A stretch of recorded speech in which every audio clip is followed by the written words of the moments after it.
So, hello everyone. Today we have the chance to meet again for the online course, and then this is the meeting 10. So you will have the like 6 meeting again for finish this course, and then just to make sure that your assignment, your discussion, your your task is full. So that's will be our point, and then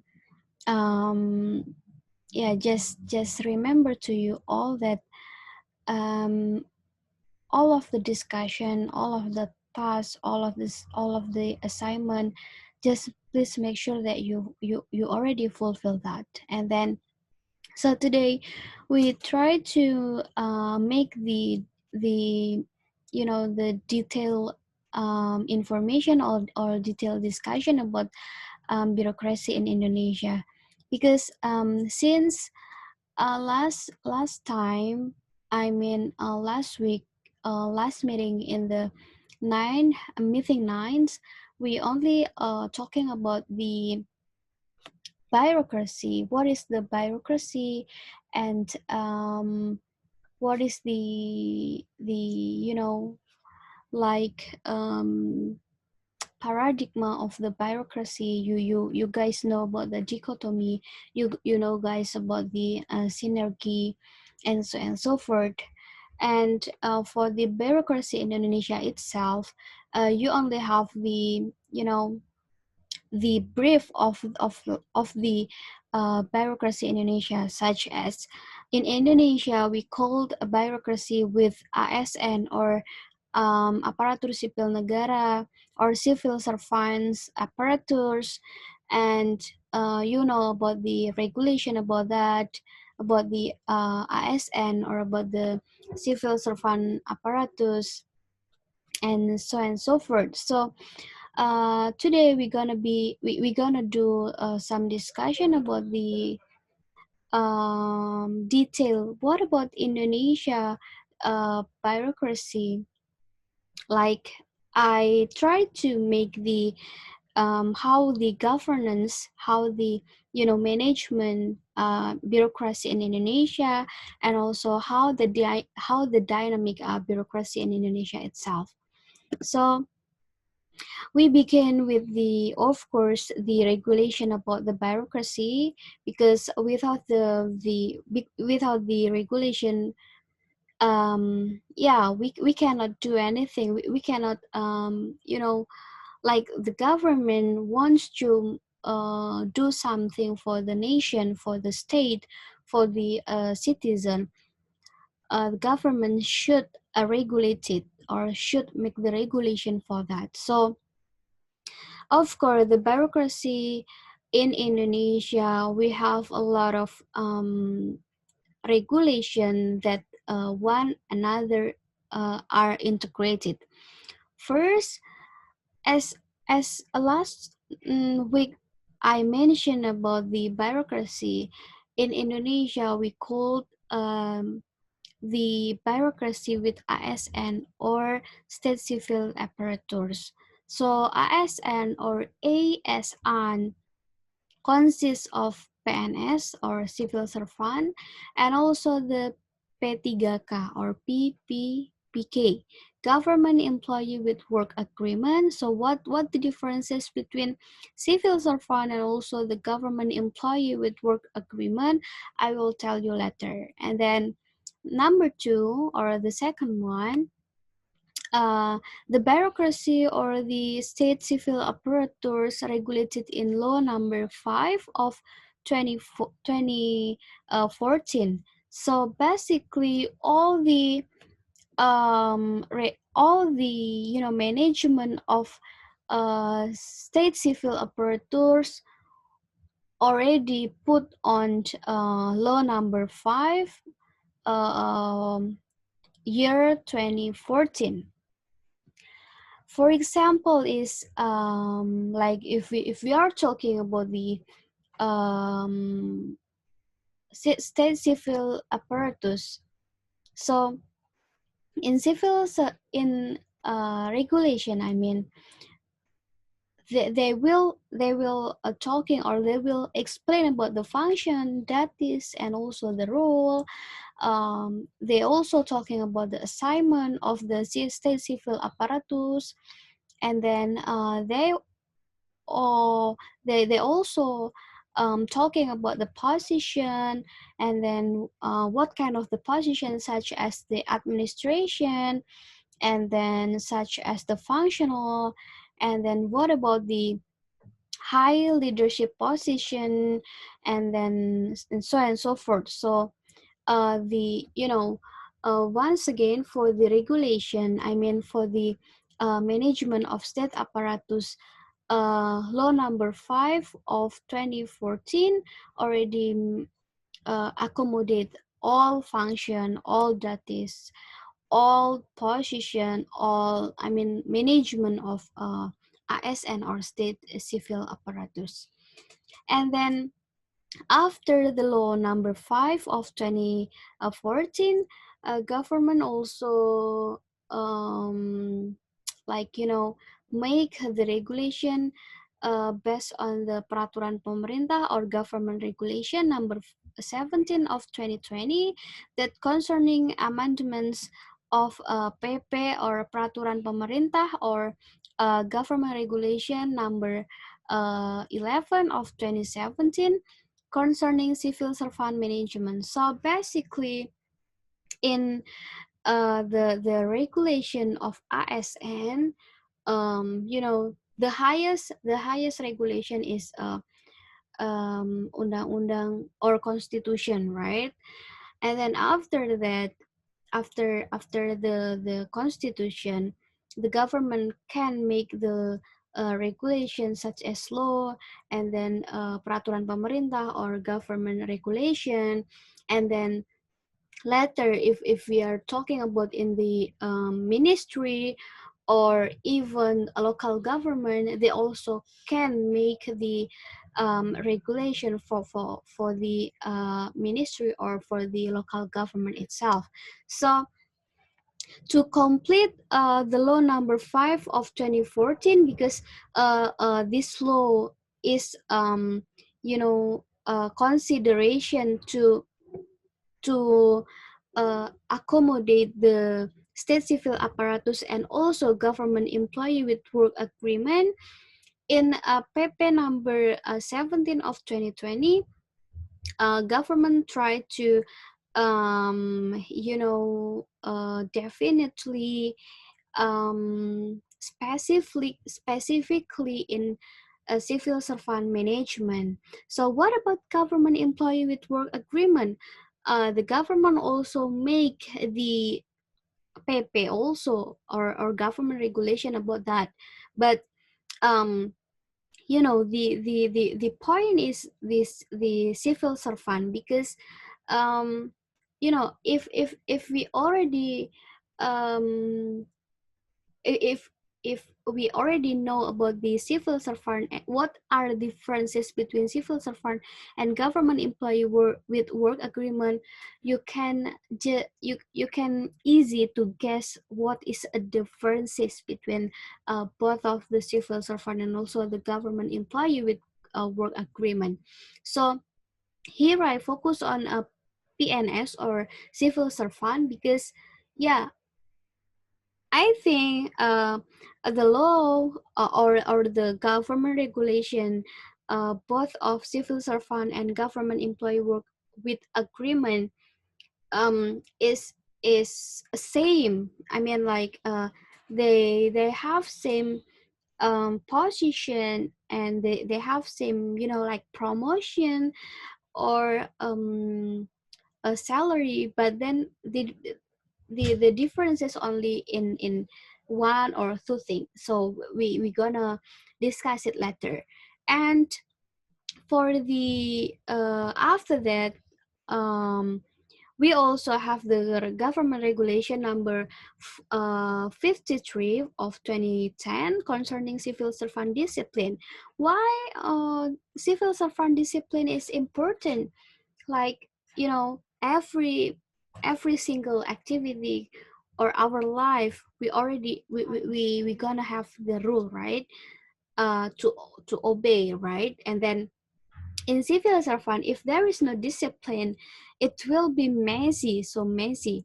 So that's why the civil servant discipline is important to improve the capacity of bureaucracy, or the capacity of civil servant to give the optimal, or maximal service to the citizen. That's why that's important.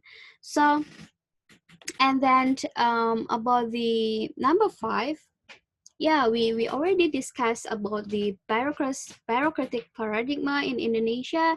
And then in the last time, or the last meeting, Pak Awang and me asked you all about the which one is suitable with Indonesia condition. You choose dichotomy, or you choose bureaucratic synergy, right? So actually, in the reality, I'm not mentioned that you guys for you that choose the synergy is wrong, no. But I try to um mention, or I try to give you the reality that Indonesia use the dichotomy, but the position of the bureaucracy in Indonesia is subordinate to politics, you know, because in the last time, if you are still remember about the dichotomy paradigm, the dichotomy paradigm is the bureaucracy must be separated from politics. Politics is in charge of make policies, while the bureaucracy carries out the policies, right? And yeah, the prerequisites of the success of dichotomy paradigm will be make the good bureaucratic capacity, an equal position of bureaucracy with politics, and independent bureaucracy. But then, yeah, however, in Indonesia, we already using or apply the dichotomy paradigm, but politics still have the intervention to the bureaucracy. I will give you such as you know, the example, but I think you guys already know, like, until now, the bureaucracy only for the implementator. And then number 6, about the bureaucratic governance. So in Indonesia itself, now the bureaucratic governance in Indonesia is use the new public management. So before that, what is the new public management? I don't know, but Helen, about that, because we still in the first semester. And then what is the correlation or relationship between the bureaucracy?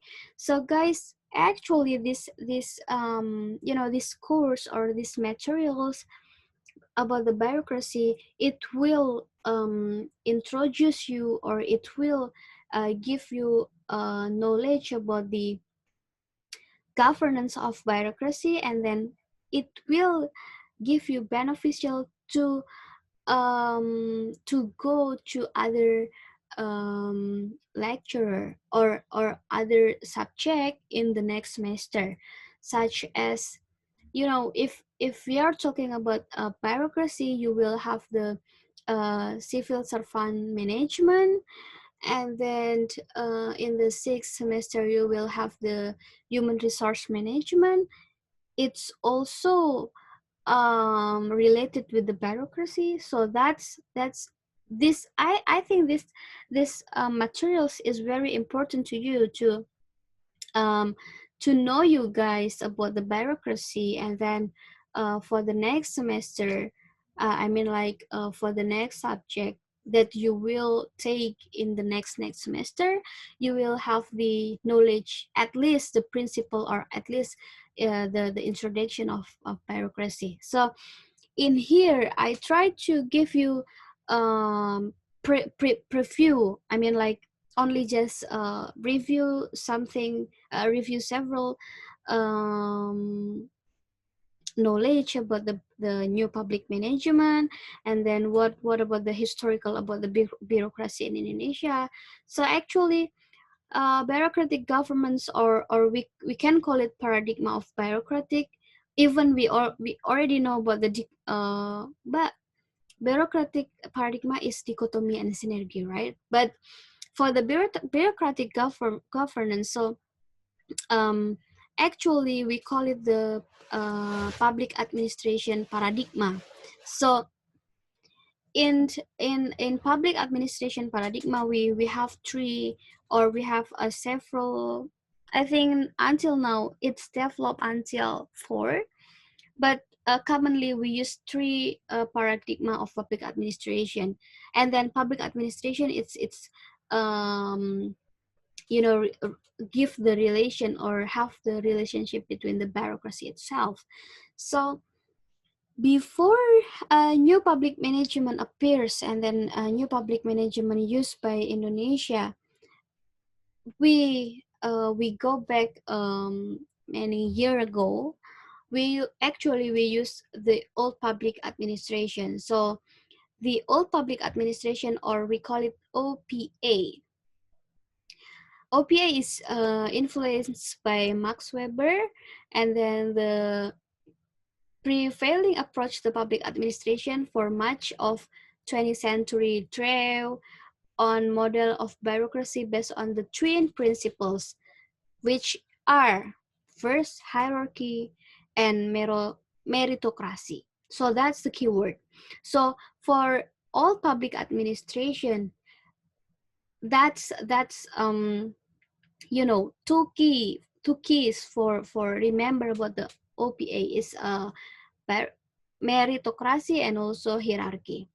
So you know it rely on centralized control, set rules and guidelines, separated policy making from implementation, and employ a hierarchical organization structure. So for example, like this one. So for the OPA, or all public administration,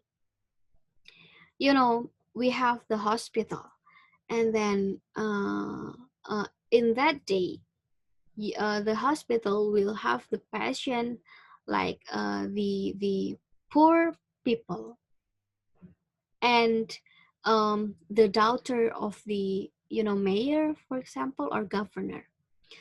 So in OPA, which one will be the first, the first service? The first service will be the daughter of the governor, because for the all public administration, because that's hierarchies and meritocracy, it will be like the civil servant try to make the try to hospitalize the the person that have the high position, such as governor, mayor, or even president. But for how about the poor people? The poor people will be, maybe will have the um, difference, difference condition. I mean, like difference uh, position in that case. So if we are talking about the old public administration, we just remember about the asal bapak suka or asal bapak senang, or we can call it in English. Yeah, we only as the civil servant, or as the PNS, you just take care, or pay attention for the people with the high position, not for poor people, and then not for the, the citizen, even the citizen. That's the condition of the old public administration. So that's have the many critics, because as the civil servant, actually they should give the high or give the best service for the citizen, but in all public administration they don't. So that's why many critics like discriminative, and then only hierarchy, meritocracy. So we just change the old public administration paradigm to the new public management. So what about the new public management, Miss? Actually, new public management is, or NPM, refer to a series of novel approach to public administration and management that emerged in a number of OECD countries.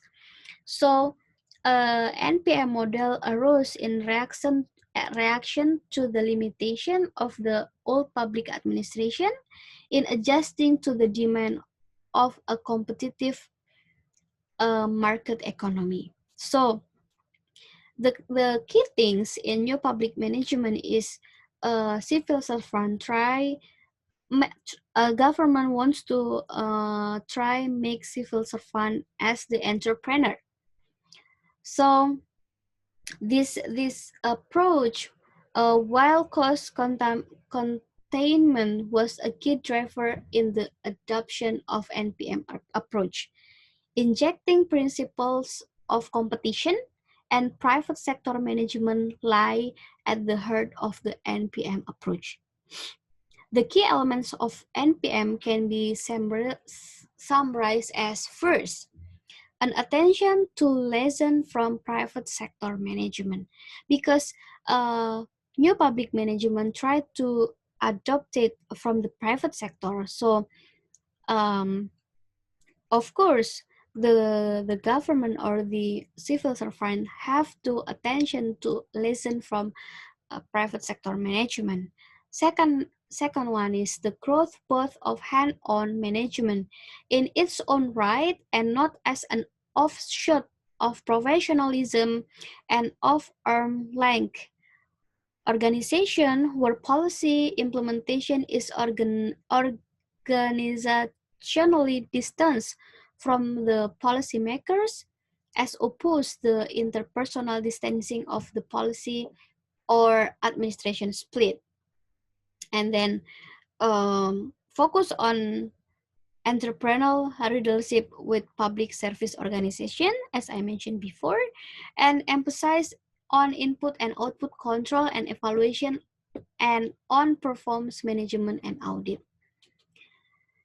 So actually, despite claims of the universality, few governments in developing countries implemented wholesale NPM reforms, but some experiments with creating executive agencies, citizen charters, and performs management models.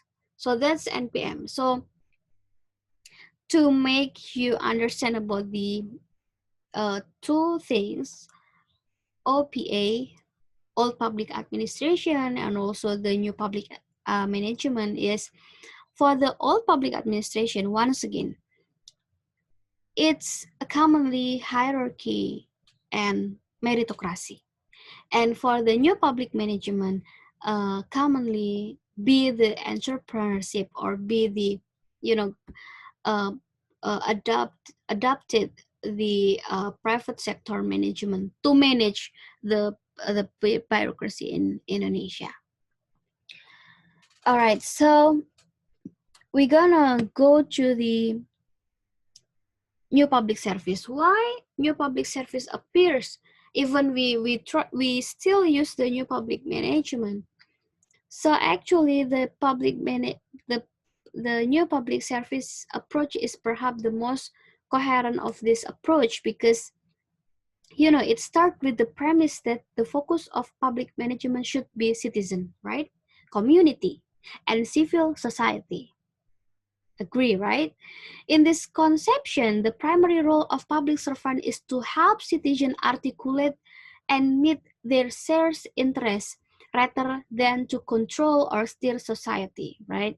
So that's important. So that's why um, um, in all public administration and also in NPM, the control is still in a civil servant or bureaucracy. But for the new public service, the control or steer society, yeah, citizen articulate and they're, necessary. That's the point. And um yeah, if we are talking about NPS is try to use the ICT in information communication and technology to make the maximum or the best service, public service for the citizen. So actually, if we are comparing perspective for three paradigma: old public administration, new public management, and also the new public service.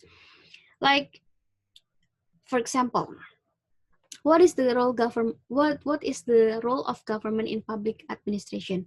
So the role of government is rowing implementation focus on politically defined objects. Politically, that's the keyword. And then the role of government in public management is just to steering, serving as catalyst to unless market force. Because yeah, in new public management, we try to make bureaucracy or civil servant as the private sector, or we try to adopt it private sector management. So that's why steering. And for the new public service, the role of government is serving, negotiating, and brokering interest among citizens. So that's the differences. I think in the next semester you will learn more detail about this paradigm, but I think um, that's enough to to introduce you about the uh, paradigm of bureaucracy actually. So yeah, that's the differences between old public administration, new public management, and new public service.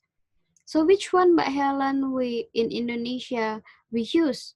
Actually, we use three of them because sometimes in the local government or in the region, we still find old public administration case, right?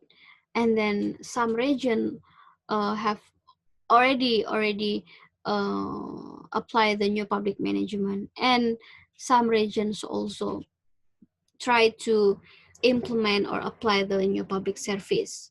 So we cannot judge, or we cannot make the judgment which one Indonesia use.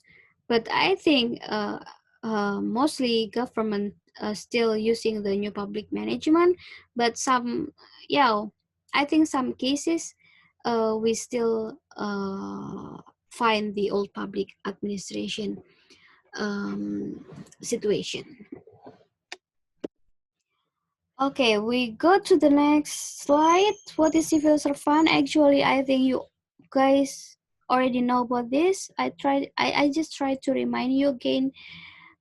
Civil servant are employee who have met the specified requirements, appointed by an authorized official and assigned to a civil service, or assigned to other state duties and are paid according to the prevailing laws and regulations. So civil servant actually, PNS, right? And then, for the requirement, maybe, yeah, I think, about the requirement, like the position maybe, and then how many people or how many PNS or civil servant that need by the government, actually the central government is is the institution that assigned that CPNS or the selection of civil servant. So actually, local government cannot make the selection or make the procurement about the civil servant, but the local government and also the ministry can give the list or give the calculation about how many PNS or how many civil servant that they need even 1 year later or 2 year later. That's the point. Okay, so uh, this one is P3K or PPPK. Government employees with a work agreement is hereinafter abbreviated as PPPK, are Indonesian citizens who meet certain conditions, who are appointed based on a work agreement for a certain period of the time. That's the keyword. So the differences between the civil servant and government employee with the work agreement is on period of time. So like this one. For example, for the civil servant, if you already be the civil servant, and then you will have the retirement or pension on maybe 60-year old or 58-year-old, right? But for the PPPK or government employees with a work agreement, it's only agreement or approval in a certain period of time. For example, me as PPPK or me as the government employees with a work agreement. So the government only wants me to work for 5 years. So after 5 years, I'm done with that. Different with PNS or different with civil servant, you will have the long career, right? Until maybe 60 years old or 78 years old. It's depend on your position. That's differences. So in the government employees with a work agreement, legal position as the aparatur sipil negara or state civil apparatus is regulated in law number 5 of 2014, as I mentioned in the first slide, and its derivatives in PP, or it will or you know specifically in PP or government regulation number 20 number 17 of 22 to 2022, because you see in the PPT still on PP number 11 of 2017, but it's already changed. It's already amendment in government regulation number 17 of 2020. And government regulation number 49 of 2018 concerning government employee management with work agreements, and state personnel agency regulation concerning technical guidelines for the procurement of government employees work agreements. So guys, I remember for the regulation, I mean for the law and then the government regulation that I already mentioned here, please just download it, and then I'm not that's not mandatory to you to read carefully, but it will be great, or it will be good if you make screening and then take a look that, oh, this one is for the law number 5, oh, this one is regulate blah blah blah blah blah, and then for the PP number 49 will talking about blah blah blah blah blah. Yeah, so that will be easy to you to understand about the materials, if you guys also know about the content of the regulation.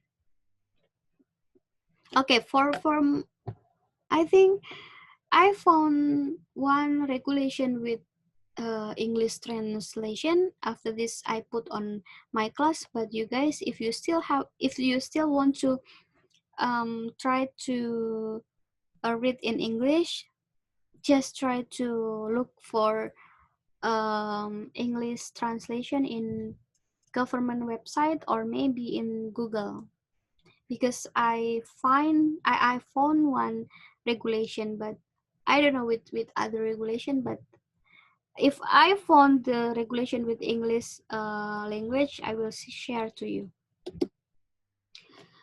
All right, so we're gonna have the civil servant, or this one is actually ASN, or state civil apparatus, old and now, zaman now and zaman old, right? So actually, for the state civil apparatus in old version, there are three personnel, or there are three institutions as the ASN, or state apparatus. So first, government employees. Second, member of the Indonesian National Policy. Indonesia National Police. And the third one is member of Indonesia National Army. So in the old session, I mean in the old period, the police and also the army was the member of the ASN, or member of the state civil apparatus. But now ASN, or state civil apparatus, only two institution, PNS and also PPPK, or civil servant and also a government employee with work agreement. And the below one is the type of the civil servant. Actually, in the old version, they have 4 positions, and for the now types of civil servant only have 3 positions, like administrative position, functional position, and also the high leadership position. So we only have 3 now. All right, so the civil service and practical politics. So it will be integrated with, the discipline PNS, or discipline civil apparatus. So we tried to go back in the several years ago during the New Order era, Suharto, if you still remember. Civil servants were politicized by means of mono-loyalty towards Golkar. Golkar is a political party in Indonesia, one of the famous political party in Indonesia. That's Golkar, Golongan Karya, with the, banyan, and with the yellow color, which made civil servants from being servants of the community to servants of the authorities. This one is including the old public administration, because actually the civil servant have to have to servants the community. But in that era, civil servant have to serve the authorities. I mean the high position of the politics. Formally, civil servants are not forced to become members and elected Golkar in the general election, but in reality, they are mobilized to win Golkar. So that's, if you guys still remember about this one, I think you know, right? In practice, the policy of mono-loyalty among civil servants to the government was diverted into sole loyalty to Golkar. So that's the story why all public administration appears in a few years ago. After Reformation, there was a change in the paradigm of governance. Civil servants, previously known as the instrument of government power, are now expected to become elements of the state apparatus that are professional and neutral from the influence of all groups of political parties. So, for example, is using state facilities for certain groups and are not discriminatory in providing service to the community. To ensure the neutrality, civil servants are prohibited from become members or administrator of political parties. So, guys, if you want to be the civil servant, you're not allowed to follow the political party. Even you just support as the participant in the political party, no. So civil servants have the right to the vote in election, while members of TNI or army and police do not have the right to vote or be elected in election. So this one is the condition of now. Okay, for the era of Reformation, the prohibited on political civil servant was emphasized in Article 255 of the Republic of Indonesia Government Regulation number 11 of 2017 concerning the management of civil servant. So guys, actually, in new regulation new government regulation, if you still remember number 17 and 17 year 2020, I mentioned that it's already amendment, right? But the things is not all the article in regulation will was changed, but only several articles that changed. So I still use the government regulation number 11 of 2017 because this article not to be changed.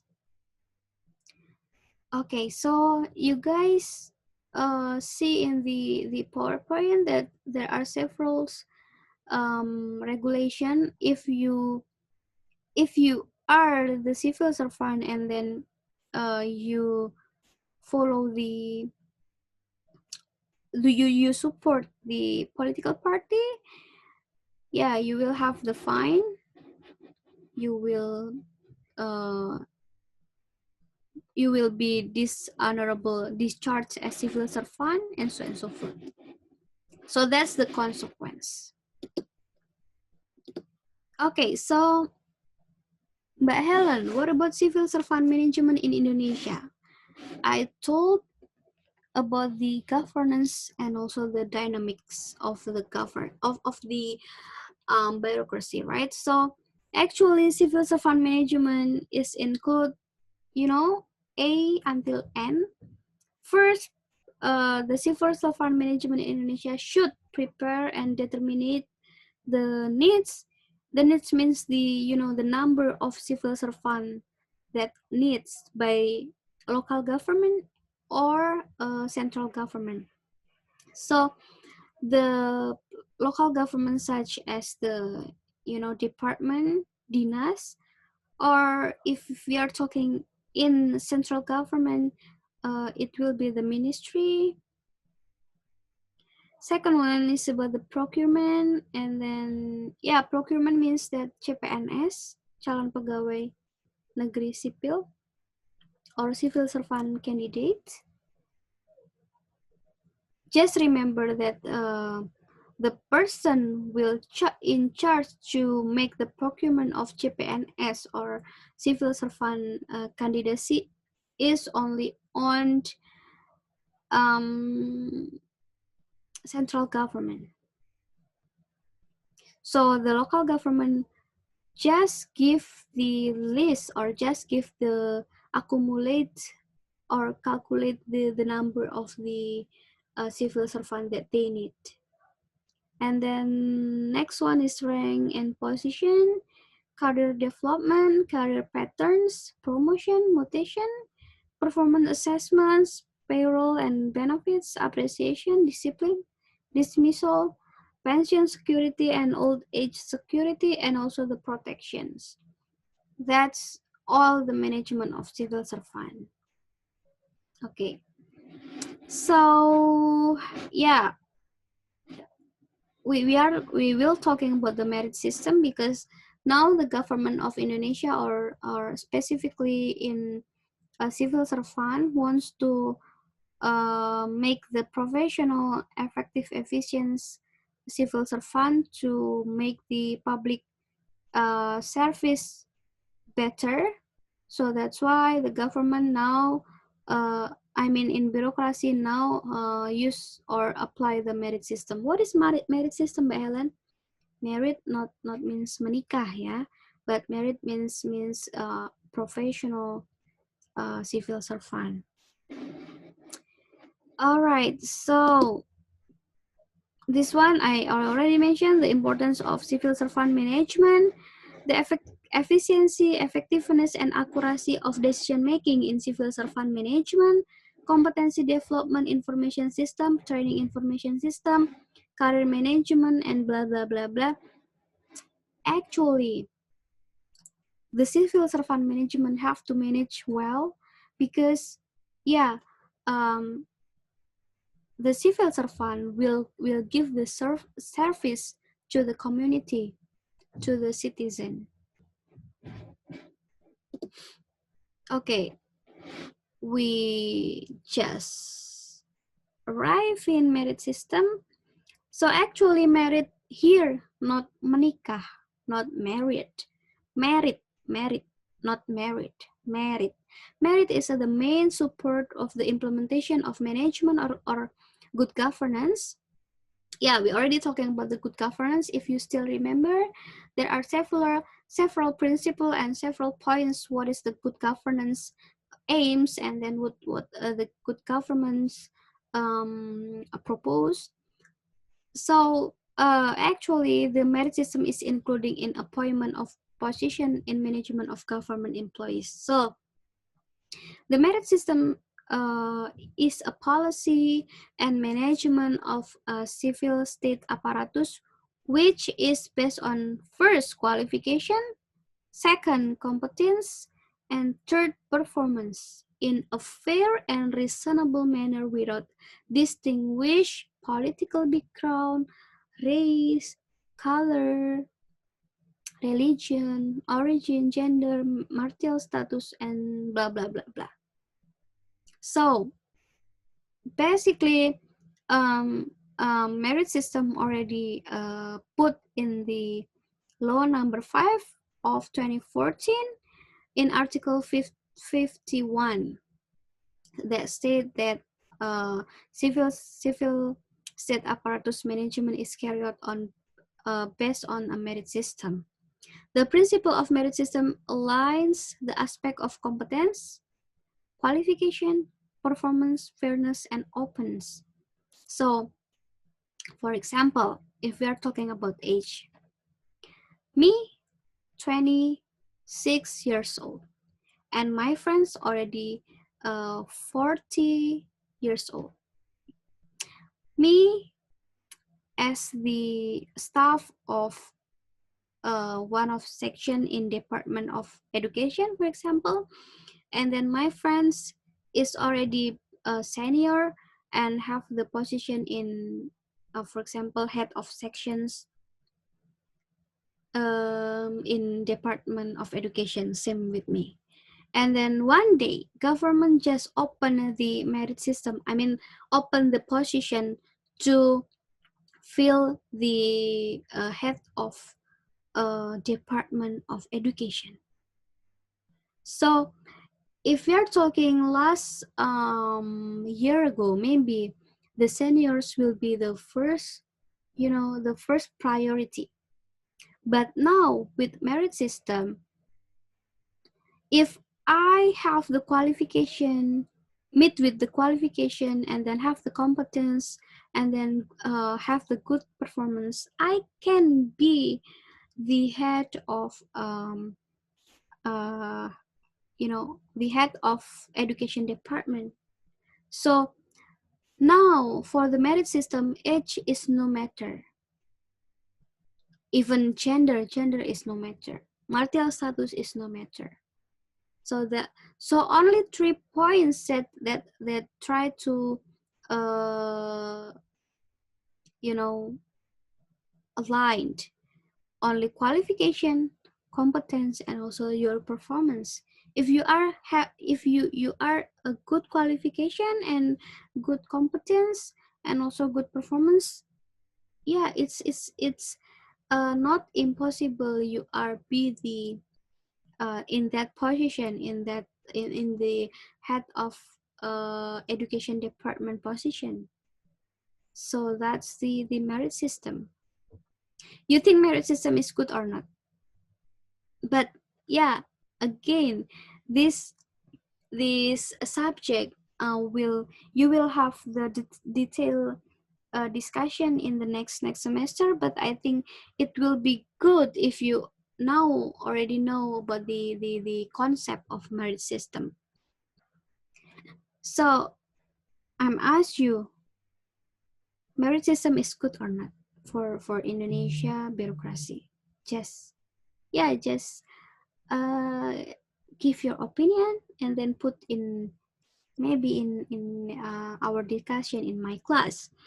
So the 3 point the three important point here about the merit system is: first, the selection and promotion process is only judged by the ability, as I mentioned before, right? Ability, which are qualification, competence, and also the performance. And information on job vacancies and promotion notified to everyone, not only for the several peoples with maybe elder or maybe in the high position and then wants to upgrade their position in the high position again. No, but the information and job vacancies about the position in government will notify everyone. That's the principle of opens. And then the third one, there is an option to appeal to human resource development if a human resource department if there are problems with the selection and also the promotions. All right, so I'm so sorry this one is on Bahasa Indonesia, but I tried to translate it in English. So, apa tujuan merit system? What is the purpose of merit system? I think you already know in the first slide. I mean, in the previous slide, if I talking about the merit system first, merekrut ASN yang profesional. Of course, merit system will give the beneficial such as make the professional state apparatus and then integrity, and then try to put the position with the right position. Yeah, so merit system, because that's based on the qualification and the competencies and also the performance. So people assessor will know this kind of person will suitable with that with what position. So that's why the purpose of merit system is try to make the right position.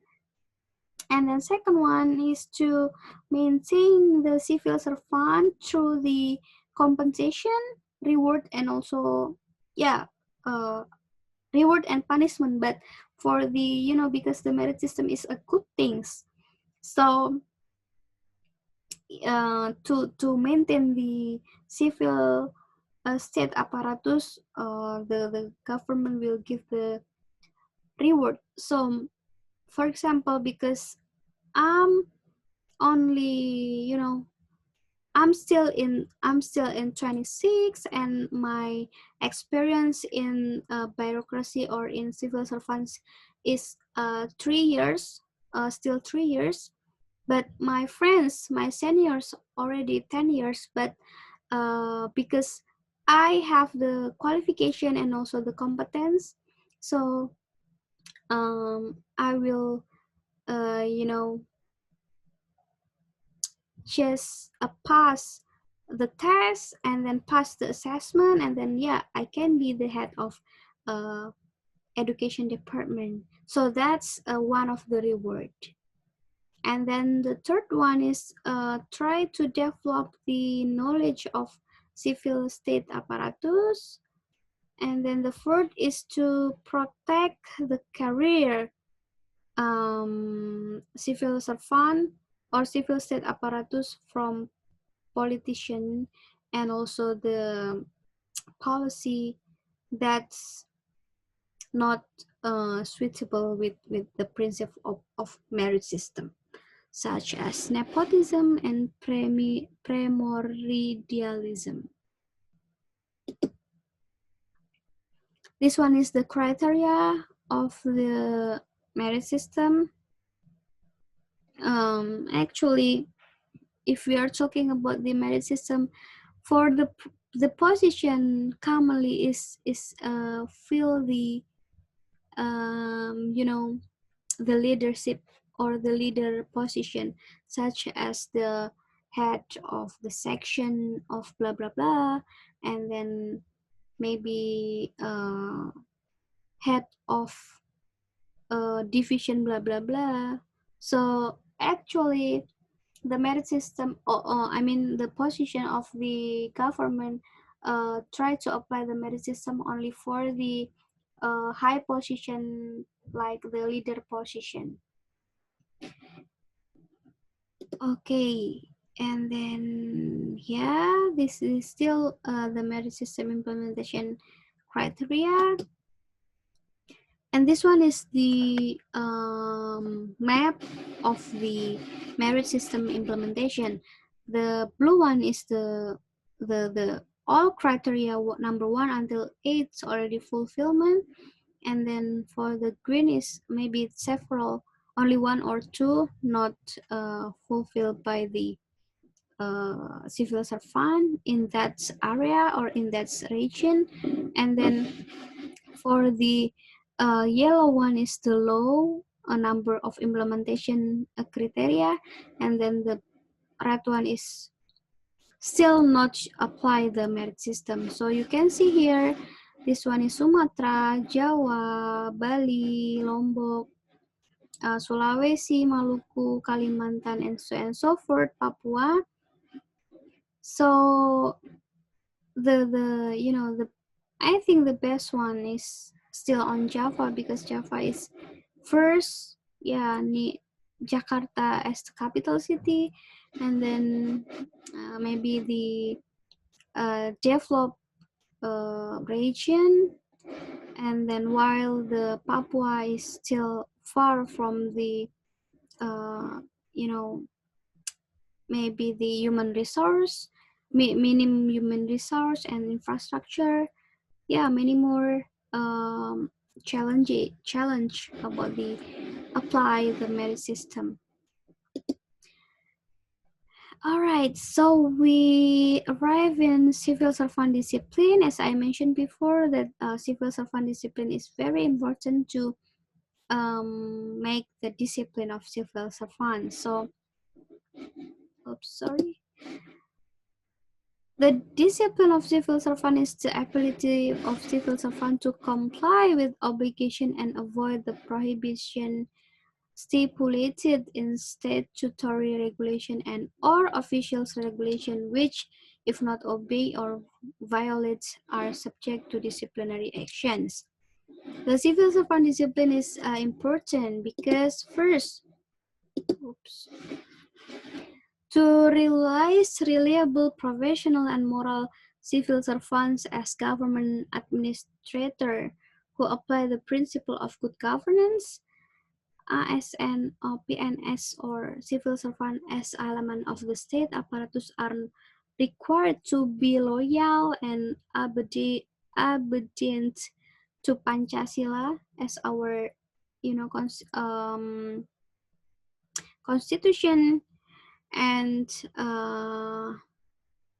unitary state of Republic Indonesia, and government, and being disciplined, honest, fair, transparent, and accountable in carrying out their duties.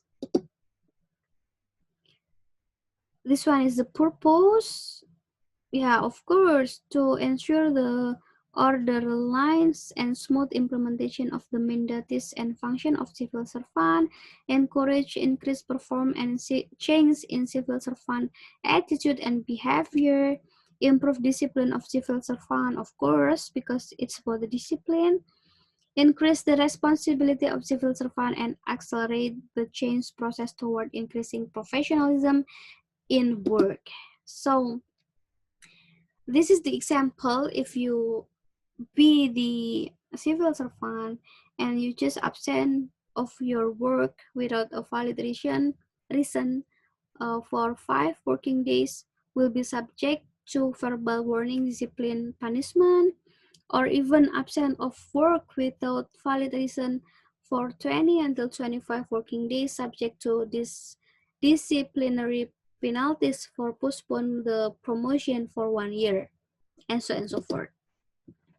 So yeah, actually the discipline or the punishment will be 3 point: low, medium, and also the weight of the violation. So this one is the most offenses or most the case that most appears in our government, our civil servants in Indonesia. There are at least 23 cases of civil servant discipline, most of which relate to absenteeism to exceed the regulation of the against working hours.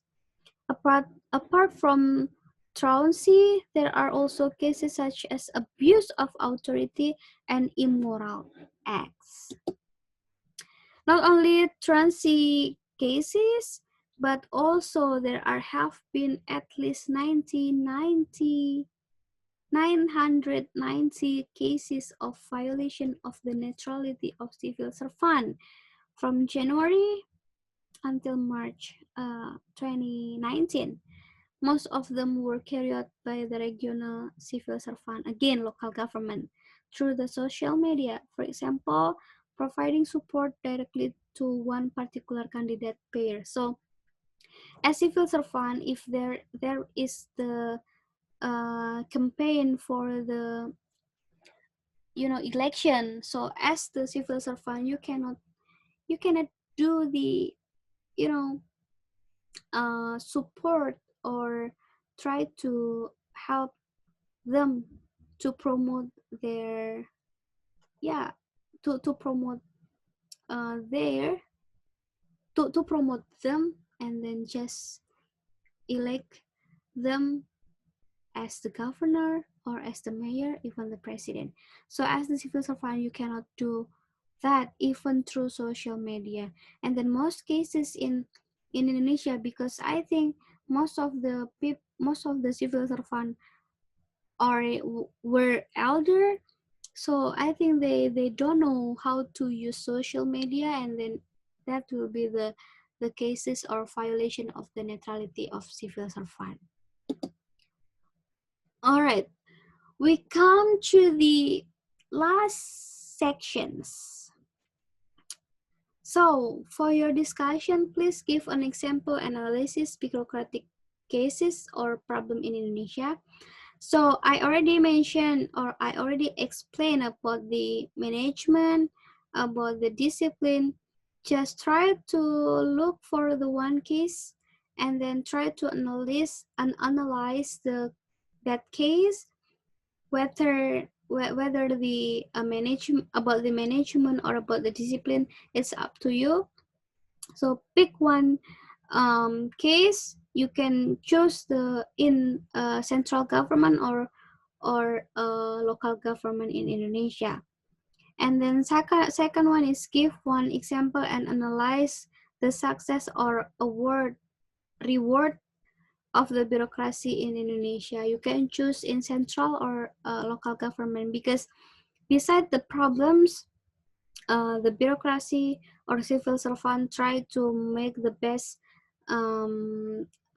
public service, and then many, I think many local government have the reward from the central government. So you can pick one case to analyze. And for Modo, if you difficult to find the case in Indonesia, you can choose your country. Yeah, it can be, but again, you not only put your example, but you should analyze why this problem appears in a bureaucracy, or why local government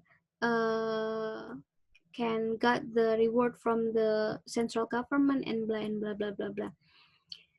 Yeah, so I think that's enough, and then I think that will be good a discussion if you can pick one case, and then you can share to other friends. Oh, in my local government in Bandung, for example, the problem in management is blah blah blah blah blah. Oh, in my region in Kediri, for example, the problem of discipline civil servant is blah blah blah blah. Please not only give the example, but I need your analysis. So yeah, I hope you can choose one case, and then you can make the in-depth analysis. Even you still in the first semester, but I think it's good for you if you can make the analysis from one case. I mean, yeah, try to make analysis from case by case. All right, guys, that's all our discussion today, or I mean, my explanation today about the bureaucracy in Indonesia. What about the, uh, uh, you know, the governance and also the dynamics? And yeah, that's what I already explained to you. It's the condition bureaucracy in Indonesia, how the government manage bureaucracy in Indonesia, how the government try to make discipline, and so on and so forth. So yeah, I hope these materials can give benefit, can be give the beneficial for you guys. And again, if you still have any question, just let me know, and then you can PM me, personal message to me, or maybe if you want to discuss something related with this case or this topic, just maybe we can share in the WhatsApp group. Or maybe if you want to talk directly with me, we can arrange the time to have a Zoom meeting maybe. Yeah, I hope that even we have most of our lecture based on online platform. I hope this will be give you a same benefit with offline course. I mean, like yeah, when me and Pawang as the facilitator give you explanation about the subject or about the materials, and then please for the student, if you still not understand, it's okay. just let me know, just let us know about your difficulty so we can help you. Because again, me and Paawang as the facilitator here, so that's our our duty is to help you for this academic matters. So thank you so much for your attention. I think this one is will be long video for you guys, but yeah, I think it will be give you the beneficial for the this topic, because this topic is very interesting if we are talking about the bureaucracy, right?